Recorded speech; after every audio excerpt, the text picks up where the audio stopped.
Welcome সবাইকে এনিমোসের এই YouTube চ্যানেলটিতে।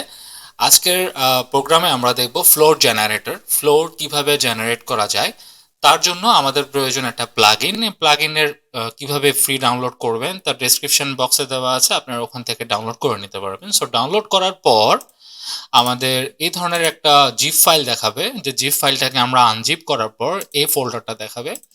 এই ফোল্ডারে আমাদের ম্যাক্সের যে ভার্সন 2013 ভার্সন থেকে 2022 ভার্সনের মধ্যে আপনারা যে ভার্সনটা চালান সেই ভার্সনেরটা জাস্ট ক্লিক করে কপি করবেন। কপি করার পর আমাদের যে এন্টার যে 3ds ম্যাক্স যে সফটওয়্যারটা আছে, যেমন 3ds ম্যাক্স আমার এখানে আছে 2022, দেন আমার এটা ওপেন ফাইল লোকেশনে যাব ইংলিশ, দেন আবার ওপেন ফাইল লোকেশনে যাব। এখানে যে প্লাগইনটা আছে এই প্লাগইনে আমি জাস্ট এটা পেস্ট করে দেব। পেস্ট করার পর যখন আমরা ম্যাক্স ওপেন করব তখন আমাদের মডিফায়ার লিস্টে দেখাবে আমাদের ফ্লোর জেনারেটর। তার আগে আমরা একটা প্লেন ড্র করব ফ্লোরের জন্য। একটা প্লেন ড্র করার পর এটার মধ্যে লেন সেগমেন্ট উইথ সেগমেন্ট আছে। সো আমরা আমাদের সেগমেন্টটা ঠিক করার আগে আমাদের একটা ফ্লোর ঠিক করি। লাইক আমি যদি 12 ফিট বাই 14.5 ফিট এর একটা ফ্লোর নেই, সে সাথে লেন সেগমেন্ট আমরা ইউজ করব 4x4 ইউজ করতে পারি বা সেগমেন্ট ছাড়াও ইউজ করতে পারি। তো সেই ক্ষেত্রে আমরা চলে যাব মডিফায়ার লিস্টে। মডিফায়ার লিস্ট থেকে অবশ্যই আমরা এফ প্রেস করব, এফ ফ্লোর জেনারেটর। আমরা ঠিক নিচে এখানে ফ্লোর জেনারেটর পেয়ে যাব।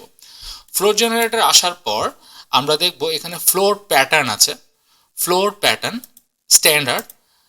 আবার ফ্লোর জেনারেটরের মধ্যে যখন আমি ড্রপ ডাউন মেনুতে ক্লিক করব তখন আমার এখানে আছে সেন্টার, মানে আমার যে সেন্টার, এই সেন্টার থেকে আমাদের জেনারেটটা হবে। তো ফ্লোর জেনারেটরের পর আমরা এখানে যাব বোর্ড সাইজ।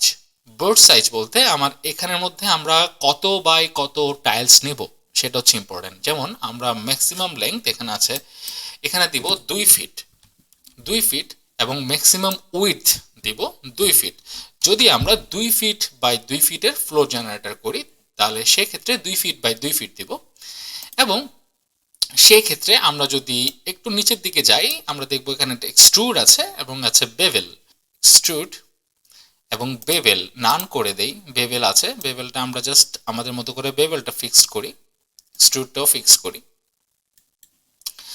দেন আমাদের ভেরিয়েশন পার বোর্ড, প্রতিটা বোর্ডের মধ্যে এবার ভেরিয়েশন আসছে। আমাদের ভেরিয়েশনের মধ্যে আমরা রোটেশন করতে পারি, মিনিমাম রোটেশন করতে পারি, অফসেট করতে পারি। তো আমাদের এখান থেকে যে অফসেটটা আছে, অফসেটটা যদি আমরা 0 করে দিব, অ্যাটলিস্ট আমরা এখানে 0 করে দিব। তারপরে ম্যাক্সিমাম টিল্ট বলতে আমি যখন টিল্টটাকে চেঞ্জ করব তখন দেখেন প্রতিটা টাইলসের সাথে একটা টাইলসের একটা আপ ডাউন একটা ভার্সন দেখাচ্ছে, যেটা আমরা ওয়াল প্যানেল হিসেবে মাঝে মাঝে ডিজাইনের ক্ষেত্রে ইউজ করতে পারি। তো সেক্ষেত্রে আমাদের টিল্টটা সেটা আমরা নান করে দেব। এবং ম্যাক্সিমাম ওভারল্যাপ আছে 0 ফিট 0 ইঞ্চ, এটা আমরা 0 থাকবে।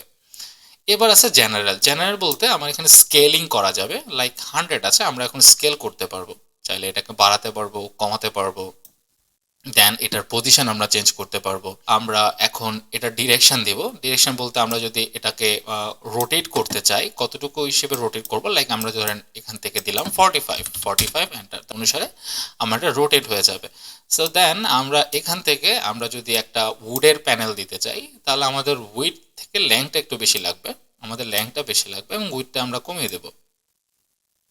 তাহলে দেখা যাচ্ছে আমরা একটা ফ্লোর প্যানেল পেয়ে যাচ্ছি একটা উডের। সেই সাথে আমরা বিভিন্ন রকম টাইলসও করতে পারবো, এটা আমাদের ডিজাইনের উপরে। সো আমরা এভাবে করে আমাদের ফ্লোর টাইলসটাকে জেনারেট করতে পারি, চেঞ্জ করতে পারি চাইলে।